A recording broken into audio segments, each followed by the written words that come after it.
Well, let's talk retail. It's a big debut happening. Nike launching a brand new shoe. Now, this is a slip on shoe, but it has a little bit of a twist. We want to bring in Reggie Wade for all of those details and who actually has the shoe here for us. Reggie?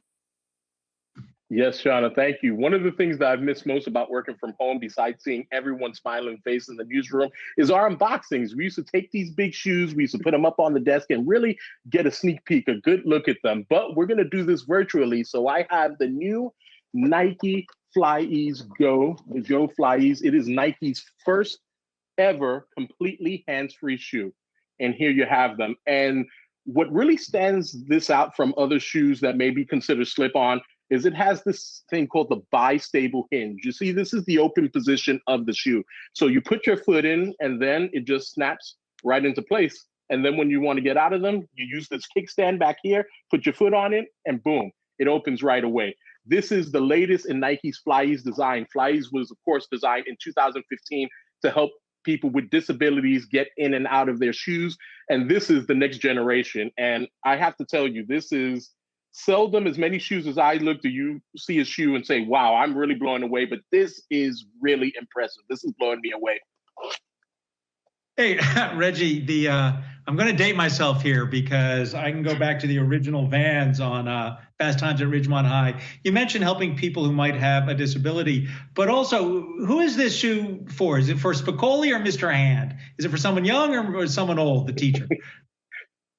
It's for everyone. I spoke with a lot of folks at Nike, especially on the design team, and they said their goal was to make a shoe for anyone, someone who has disabilities to an Olympic athlete. At first, when you look at this silhouette, it kind of favors more of a running silhouette. And the folks at Nike said it was looked at as a run shoe, but you can do a lot of different things in these shoes. And even pro fencers have even used these shoes. And I think a good kicker of this is that it has no laces here. So that's why I think it lends itself to a number of different sports. You don't have to worry about getting tripped up on those laces. And they really have Nike Zoom really embedded here in the heel. And this just gives it excellent comfort. Reggie, I was going to say, when I first saw these shoes, I wasn't really convinced that I should be excited about it, but you're helping. Now I'm a little bit more convinced that this is something that could be a huge success maybe here for Nike going forward. But I'm curious just to get your take as we step back and take a look at Nike and how Nike has performed over the last several months. It's actually been able to weather the pandemic relatively well. I guess from your point of view, what do you think has been the strong parts for the reasons that we've seen this outperformance in Nike, and also where the company could potentially see that success going forward?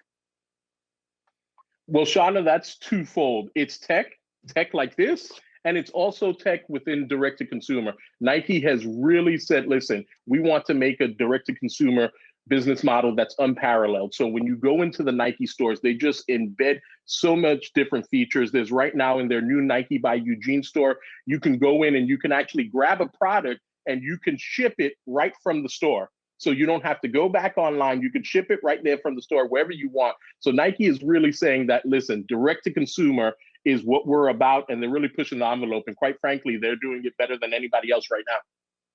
Reggie, that shoe had me at hello because I suffer from middle-aged man disease. When I throw out my back, that thing's going to be a godsend.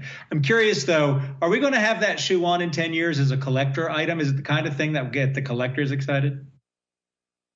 You know what? That remains to be seen. You know, as a sneakerhead, I'm kind of digging this. I always liked the unique stuff.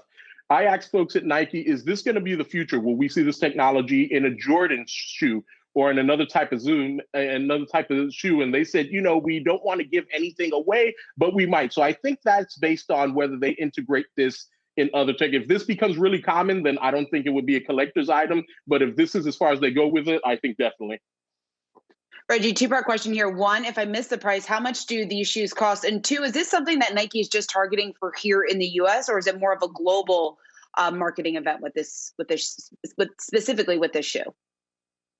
This shoe retails for $120, and right now, February 1st, it is on sale, but only for select Nike members, and that is through the Nike app. Later this spring, they'll have a more worldwide release. All right, Reggie Wade giving us all the details that we need to know about Nike's brand new shoe. All right, Reggie Wade, thanks so much for joining